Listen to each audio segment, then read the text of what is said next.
when you learn Kabbalah, you get access to the depths of creation.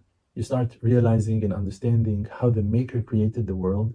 And when you put power into the letters, into that learning, you can become like the Maker, a creator to reality. It's not Kabbalah Masid. It's not to practice Kabbalah.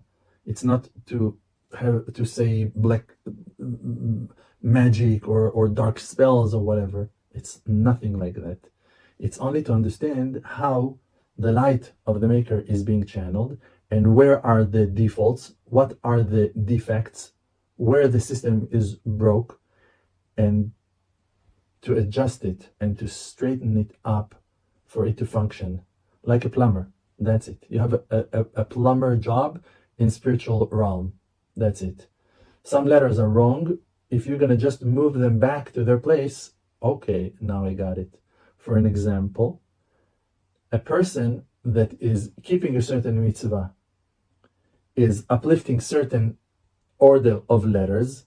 Those are the letters that are describing the mitzvah, like Shmirat Shabbat. So the letters of the words Shmirat Shabbat and Shamor et Yom HaShabbat lekodsho, all the verses that are guiding the person to keep Shabbat, the verses of the 39 melachot, different kinds of works that are not allowed to work in Shabbat, and on, all the letters that built and composed Shmirat Shabbat, Shabbat keeping, those are the channels that light is coming down to the world through those letters. So I'm going to explain. I know it's wide.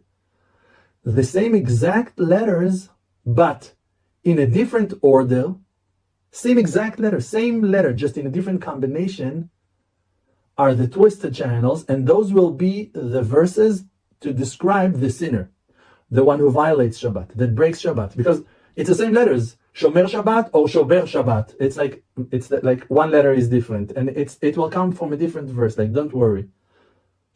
Just when a person is sinning, he is twisting the order of the verses. He is hofech divrei Elohim chaim. He is diversing. He is changing. He is mixing holy words of God, and instead of putting them in the right order, he's doing the opposite. Like the Torah told you do A, he's doing B. Like he's going opposite. So he's putting the letters in an opposite direction. Therefore, the bounty is not flowing through the channels.